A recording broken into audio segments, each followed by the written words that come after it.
প্রথমে আমাদের বিধানসভা এবং আরো রাজ্যের যেখান থেকে যারা এই মিডিয়ায় আমার বক্তব্য শুনছেন সকলকে জানানোর জন্য এবং প্রশাসনকে জানানোর জন্য আমি কিছু কথা আজকে আপনাদের সামনে বলবো, যেটা নিয়ে অনেক কিছু একটা বিভ্রান্তি, ভুল বুঝাবুঝি, বিকৃত কথাবার্তা সৃষ্টি হয়েছে, সেটারও অবসান হওয়া দরকার।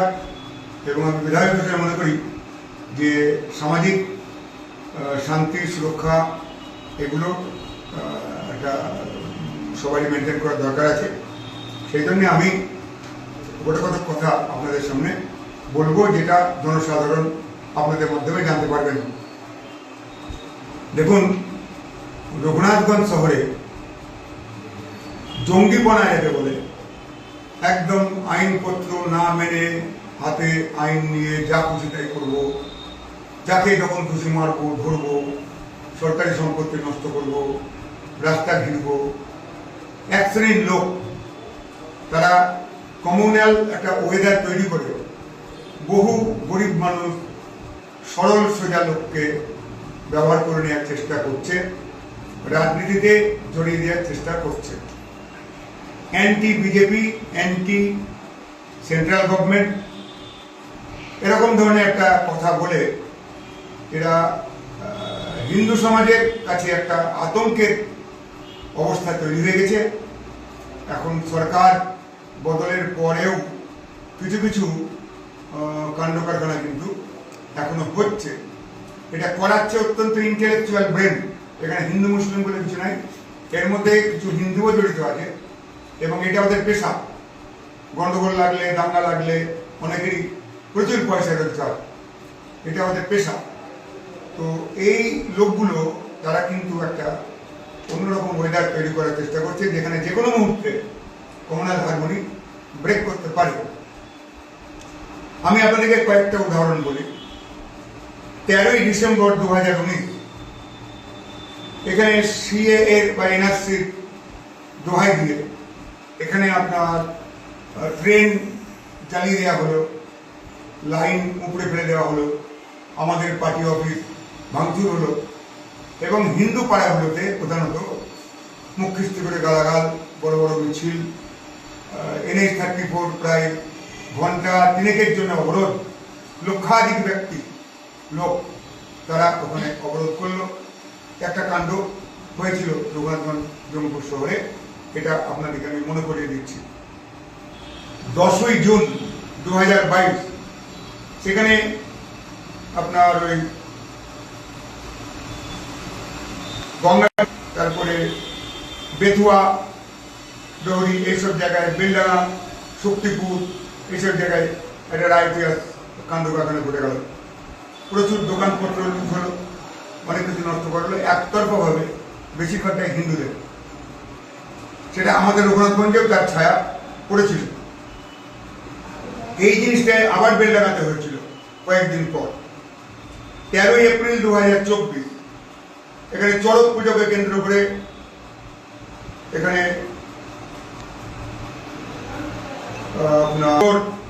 তিলপাড়া এইসব এলাকায় কিছু হলো, এখানে মিছিল বেরিয়ে গেল। এখানে মিছিল বেরিয়ে তাদের সমর্থনে অনেক কিছু চিৎকার চেঁচামেচি হলো, লোকজন আহত হলো।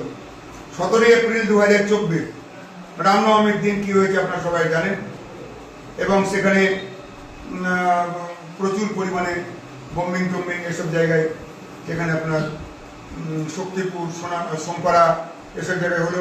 এখানে মিছিল বেরিয়ে গেল রঘুনাথগঞ্জে। এখানে কোথাও কিছু নাই, এখানে কিছু মিছিল বেরোলো, কিছু কিস্তি টোল করে কিছু ছেলে ঘুরে বেড়ালো। তারপরে 11ই জুলাই 2024 এখানেও ওই গন্ডগোল হলো ডাঙ্গাপাড়ার ব্যাপারটা নিয়ে, এবং বোম টোম মারামারি হলো। সেটাও এখানে দেখলাম মিটিং ফিটিং হয়ে একটা উত্তেজক ভাষণ বিভিন্ন রাস্তার মোড়ে মোড়ে দেওয়া হয়েছিল।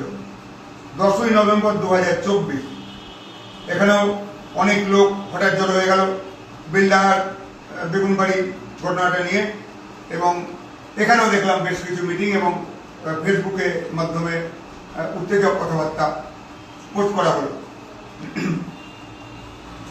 16-17 জানুয়ারি 2024 ওই যারা পরিযায়ী শ্রমিক তাদের মধ্যে একজন কোনো কারণে কোথায় মারা গেছিল, বেলডাঙ্গার লোক। তারপরে জানা গেল সে সুইসাইড করেছে। তারপরে সেটাকে নিয়েও রাস্তা অবরোধ ইত্যাদি ওখানে যাওয়া হলো। এখানেও তার আজ আমরা পেলাম। 27শে মার্চ সব থেকে সাংঘাতিক ঘটনা ঘটল আমাদের রঘুনাথগঞ্জের ফুলতলায় গত 27শে মার্চ, এবং সেখানে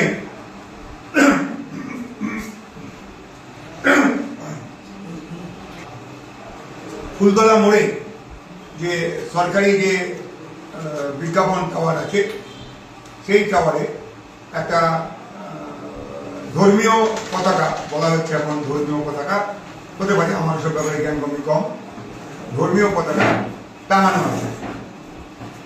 কে বা কারা কিছুদিন আগে এটা ওখানে টাঙালো, এটা ছিল না, কয়েক মাস ধরে ওখানে উঠছে। এটা সরকারি জায়গা, শহরের প্রবেশদ্বার। সেই প্রবেশদ্বারে ভারতীয় কোনো পতাকা, ভারতের কোনো জাতীয় পতাকা সেখানে নাই, কোনো রাজনৈতিক দলের পতাকাও নয়, সেটা একটা ধর্মীয় পতাকা এখন বলা হচ্ছে। আমি এতক্ষণ ধরে আপনাদের যে ঘটনাগুলো বললাম, কোনোটা ঘটেছে ফুলতলায়, বিশাল আকারে জনতা জমায়েত হয়েছে, কোনো অনুমতি ছিল না, প্রশাসন সেখানে স্টেন গ্রেনেড থেকে আরম্ভ করে ওপরে ফাঁকা আওয়াজ, গুলি চালিয়ে মবকে সরাবার চেষ্টা করেছে, লাঠিচার্জ হয়েছে। সেখানে স্বয়ং এমপি খলিলুর রহমান ছিলেন, চেয়ারম্যান মফিজুল ছিলেন, কিন্তু একটা হিন্দুদের 12 বছরের ছেলে, তাকে অক্সিজেনের অভাবে লালগোলা থেকে নিয়ে আসা হচ্ছিল, তার গাড়ি ছাড়া হয়নি, সে হাসপাতাল ছাড়লো যখন, তখন তার শেষ অবস্থা, হাসপাতাল ঢোকার আগেই ছেলেটি মারা গেল। আজকে আমি খুব আপনাদের যে কমন সেন্স, সেই কমন সেন্সের কাছে আমি নিবেদন করছি যে এই ছেলেটি যদি মুসলিমের ছেলে হতো আর ওই মব যদি হিন্দু হতো, তাহলে কি হতো? সেটি 144 করে থামা যেত না কারফিউ জারি করতে হতো? সেটা কিন্তু হয়েছিল, হিন্দুরা কিন্তু চুপচাপ ছিল। এতগুলো ঘটনা যেটা ঘটেছে, তাতে আমরা বা হিন্দুদের কোনো রকম ভূমিকা ছিল না, একতরফাভাবে হয়েছে। এবং যে পতাকা ফুলতলায় এখনো উঠছে, আমি বিধানসভায় কোশ্চেন করার পর 48 ঘন্টা পার হয়ে গেছে, এখানকার প্রশাসন, এখানকার পুলিশ ডাজ নাথিং, তারা একমাত্র নীরব দর্শক, তারা সেই পতাকা নামালো না। তো পতাকা যদি না নামালো, এটা জঙ্গির পতাকা নয় আমি ধরলাম, কিন্তু সেই কথাটা আমি ব্যবহার করেছিলাম কেন?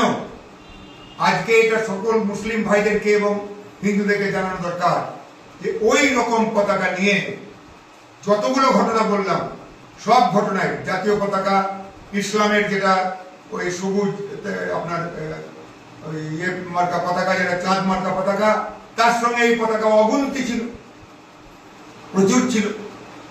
তাহলে যে ধর্মীয় পতাকা, ধর্মের কথা বলবে, তাকে আমি 100 বার সালাম করব, কিন্তু যেখানে জঙ্গি কার্যকলাপ হবে, যেখানে পুলিশের গাড়িতে আগুন লাগিয়ে দেওয়া হবে, এসডিপিও রিভলভার ছিনতাই করা হবে 72 ঘন্টা পর, আগেকার যে বিধায়ক তিনি ভালোবেসে বাবারে মারে করে সেই রিভলভার উদ্ধার করে দেবেন, এগুলোর জন্য ধর্মীয় পতাকা মুসলিম ভাইরা ব্যবহার করতে দেবেন?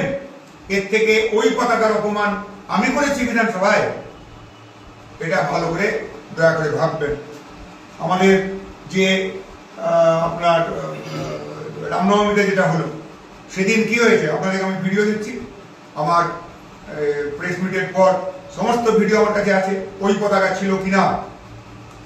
এবং আমাদের লোকেরা সেদিন কিছু ছেলে, সে নেতৃত্বের কথা শুনেই হোক নাই শুনেই হোক, তারা ওখানে আমাদের গেরুয়া ঝান্ডা টাঙাতে গেল, এবং পরিষ্কার আপনারা দেখতে পাবেন, ভিডিওতে দেখাচ্ছে যে 2-4টে ছেলে উঠলো, সেই টাঙানো যে গেরুয়া আমাদের পতাকা, ভাগোয়া ঝান্ডা, আমরা রাষ্ট্রীয় স্বয়ংসেবক সংঘ, বিশ্ব হিন্দু পরিষদ, বজরং দল, আমরা যারা বিজেপির লোক, আমরা সবাই যাকে প্রচণ্ডভাবে আমরা শ্রদ্ধা করি, সম্মান করি, আমাদের হিন্দুস্তানের ঋষি মুনিদের গেরুয়া বস্ত্র নিয়ে এই পতাকা তৈরি হয়েছিল শিবাজি মহারাজের কথাতে, সেইখানে আমরা এটাকে শ্রদ্ধা করি। সেই পতাকা তুলতে গেল, সেই পতাকা তোলা হলো, কেউ বাধা দেয়নি। অনেক শুভবুদ্ধি সম্পন্ন মুসলমান ভাইরা বললেন যে না, দুটোরই পতাকা থাক, এটা ভালো হবে, এটা ভালোই হয়েছে, দুটোই থাক। কিন্তু যারা মুসলিমদেরকে ব্যবহার করতে চাইছে, কোথায় কোথায় হাজার হাজার মুসলিম নেমে আসছে।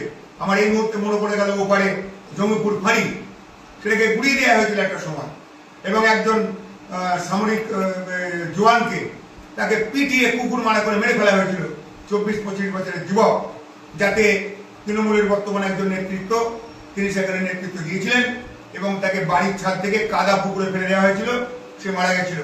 মিথ্যে কথা রটানো হয়েছিল ধর্মীয় জায়গা থেকে, মাইক থেকে, যে একটা মহিলা নামাজ পড়ছিল, তখন তার পিছনে লাথ মারা হয়েছে। পরে দেখা গেছে পুলিশ বলছে টোটালটাই মিথ্যে কথা। তো যাই হোক, এইরকম ভাবে এই যে পতাকা যদি ব্যবহার হয়, তাহলে মানুষ তাকে কি বলবে? এরকম ভাবে আমরা অত্যন্ত ভীত অবস্থায় আছি, আতঙ্কিত অবস্থায় আছি। এখন সরকার বদলেছে, আমি আমার যদি ভুল হয় আমি সকলের কাছে ক্ষমা চাইব যদি সেটা ধর্মীয় পতাকা হয়, কিন্তু আমার পাশাপাশি প্রশ্ন থাকবে যে ধর্মীয় পতাকা কোন কাজে ব্যবহার হচ্ছে ভাই, সেটা একটু সবাইকে দেখতে হবে। আমার পতাকা, আমার গেরুয়া পতাকা নিয়ে কেউ যদি কাউকে খুন করে, কাউকে মারধর করে, তাহলে তো এটা তো অন্যরকম হয়ে যাচ্ছে। তা আজকে আমি ওই কথাটাই বলবার চেষ্টা করেছি, কোনো মুসলমান সমাজ, মুসলমান একে বলা হচ্ছে যেভাবে এত ভিডিও বেরিয়েছে, সমস্ত ভিডিও সঙ্গে আমি আপনাদেরকে যে ভিডিও দিচ্ছি তাতে পরিষ্কার দেখা যাচ্ছে ছেলেরা উঠলো, মুসলিম লোকেরা, তারা আমাদের সেই শ্রদ্ধা, সেই গেরুয়া পতাকাটাকে জোর করে টেনে ছিঁড়ে পাক করে ফেলে দিল, নিচে ওটা পড়ে গেল। এটা কেন হলো? ওটা যদি জঙ্গির কাজ না হবে তাহলে কোনটা জঙ্গির কাজ? কেন আমার হিন্দুস্তানের বুকে একটা মহকুমা শহরে ঢুকবার প্রধান রাস্তায় শুধুমাত্র কেন ইসলামের পতাকা উঠবে? কেন আমার পতাকা উঠবে না? এটা ভারতবর্ষ, এটা কোনো পাকিস্তান হয়নি, এটা মমতার জয় বাংলা নয়, এটা পশ্চিমবঙ্গ, শ্যামাপ্রসাদের বঙ্গ। আমরা সবাই আমাদের বুকের রক্ত দিয়ে এখান থেকে বিচ্ছিন্ন হতে দেব না। আর তার জন্যে বহু কষ্টে মুর্শিদাবাদ ছিনিয়ে নেওয়া হয়েছিল পাকিস্তানের কাছ থেকে। সেই রাগে মুর্শিদাবাদ, মালদা, ওয়েস্ট দিনাজপুর, কুচবিহার থেকে 24 পরগনা, নদিয়া হয়ে একটা বিরাট ভৌগোলিক এলাকা তারা জবরদস্তি ছিনতাই করে নেওয়ার চেষ্টা করছে ভারতের কাছ থেকে। এটা আমার বলা অন্যায়?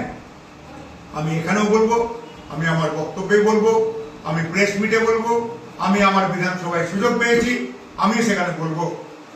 আমি পাস করেছি হিন্দুদের ভোটে, মুসলিমরা আমাকে ভোট দেননি, অন্যভাবে সাহায্য করেছেন, আমি অস্বীকার করি না।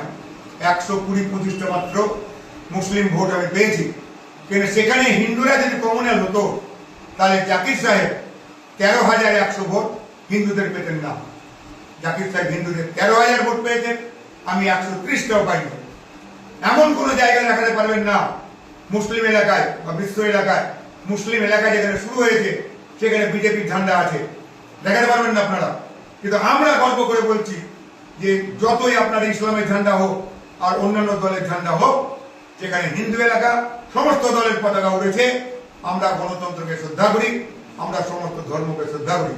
তাই বলে এই নয় যে আপনি আমার মেয়েকে নিয়ে পালাবেন, আমার জমি দখল করে নেবেন। এটা যখন হয়েছে মমতা বেগমের আমল হয়েছে, আর এখন হবে না। আমি একটু আগেই সাগরদিঘি গেছিলাম, সেখানে